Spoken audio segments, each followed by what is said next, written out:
In this tutorial, I want to show you a few basic photo manipulation tools that will help you doctor up a photo that perhaps is lacking in vibrancy or has problems with shadows, it needs to be lightened, or it's overexposed and needs to be darkened. Simple things like that that you can work with using GIMP.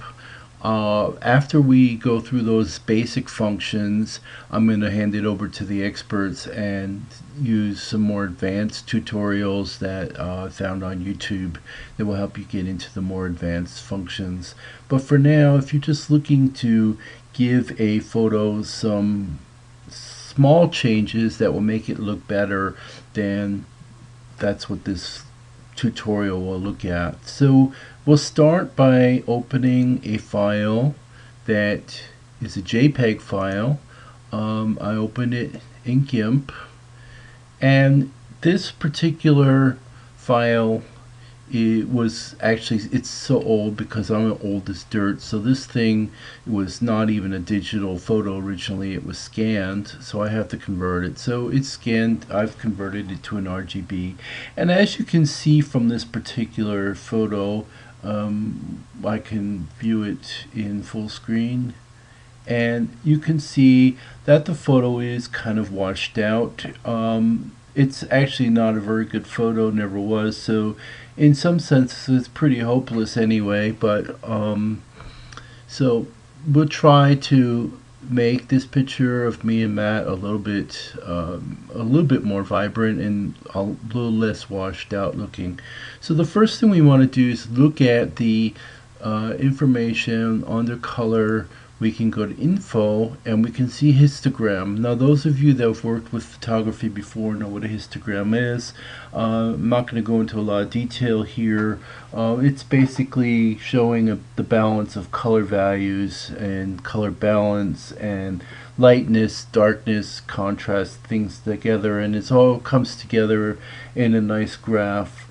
So for a perfectly balanced photo, you want to have your histogram highest to be here in the center, and that's not the case here with this particular one. So this is telling us that we do need to work on this photo, that there's too much lightness, basically what's telling us, and you can see that of course from the actual picture. Alright, so let's start by creating a layer. So if we get out of this histogram tool, back here to layer, and we see we only have one layer. What I want to do is I want to create a new layer, so I'm going to click on here, create a duplicate of the layer, and I've now got a second layer. While this is a copy, I want to edit it so that I can change the title, and let's just call this manipulated photo. So that's the name of my new layer, and I click OK. And then what I want to do is I want to save this so that as a different file, so that in case I screw something up, I still can get back to my original file. So I'm going to do a save as, and I'm going to create this as a let's call this actually, since this is a GIMP file, I can just save it as keep the original name. I'm not going to change the JPEG file out in any way.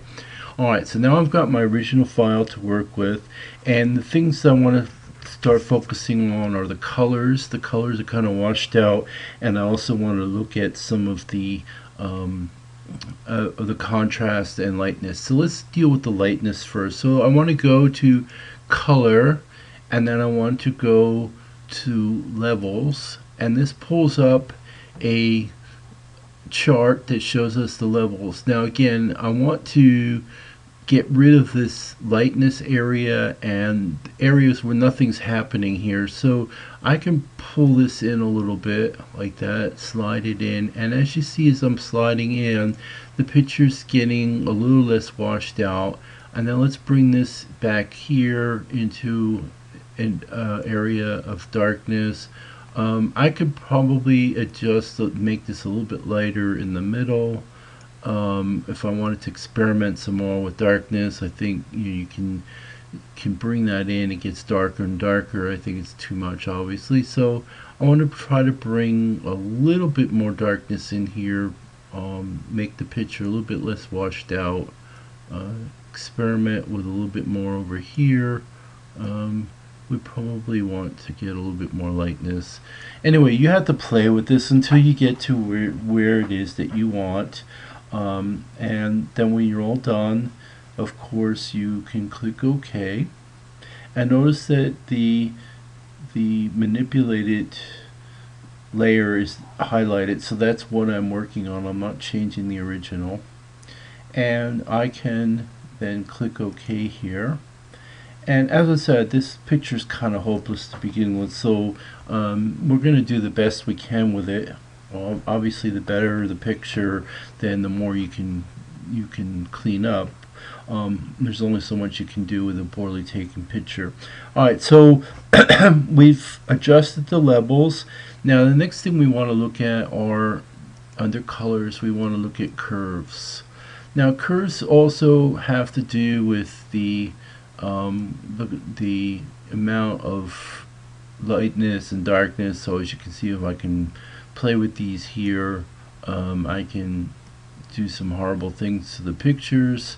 What you want to strive for is an S-shaped curve. So if we, if you just bring your arrow back to the corner, it'll snap back to a straight line. So what we want to do basically is we want an S curve where we bring up some of the contrast and lightness so that we get a better focus.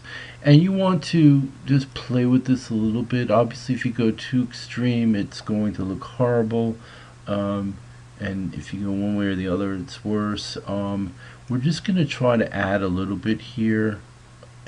A lot of this, as I said, is personal.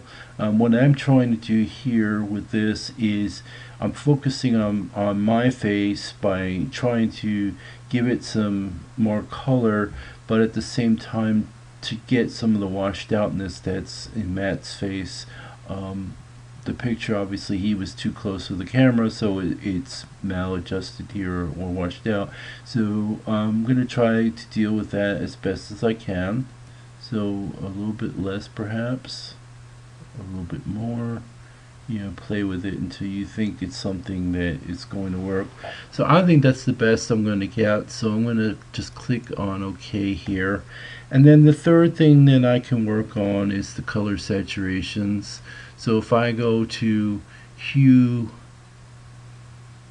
saturation, I can experiment here and do some bizarre things. Obviously, if you want to play with these for artistic purposes, there's all kinds of things that you want to do here.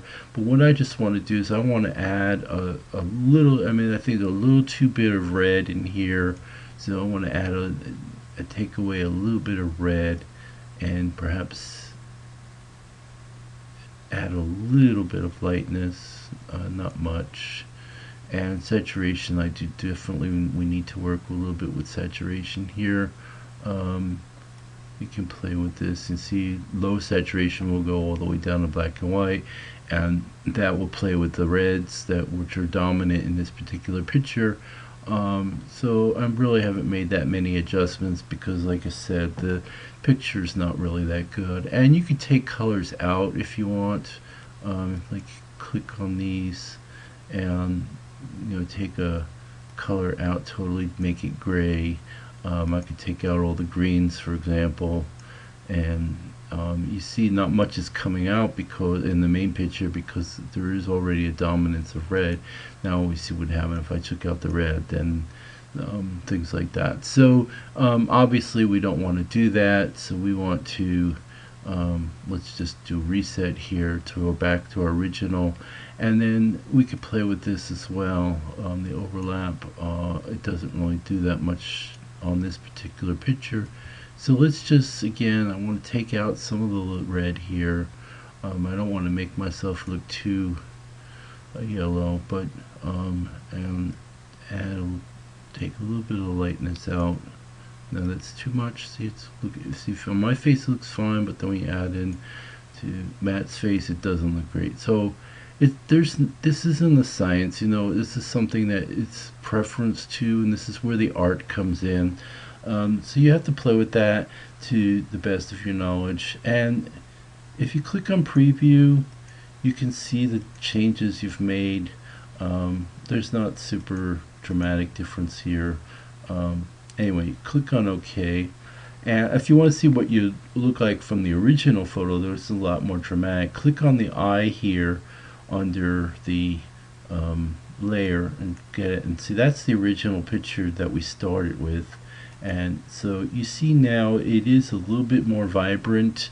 I still am not happy with the background. I think the background's way too dark. But as I said, with this, I mean, we could probably play some more. We could go into the color balance and take out some of the red. But once you start doing that, of course, it affects the background, so on. So I think I'll leave that alone. But the other thing that you might want to do is the brightness contrast. You could up the contrasts to the background. Everything, to be honest with you, everything I've tried in this photo is not working very well. So I'm just going to have to say that this is the best I'm going to get with my skills. Perhaps someone else with better eye for this would find it, but as you can see, even with regard to the darkness, whatever, it's at least the foreground of the picture is better than it was before, in my opinion.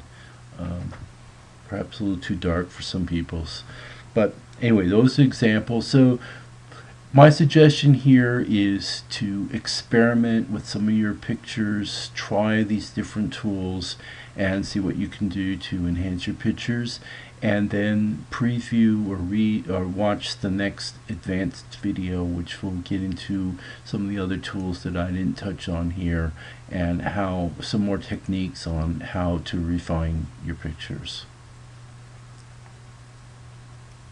The other thing you can do when you're all done, when you're satisfied with what you have, you can save. And I will save this to keep it as a JPEG, as a GIMP file where I've got my multiple layers. But then I also want to save it as a JPEG file, and the way we do that in GIMP is we have to export it. So we go over here to File, we click on Export, and it's going to default to a PNG file. I don't particularly like PNG files, so I'm going to change that to a JPEG file.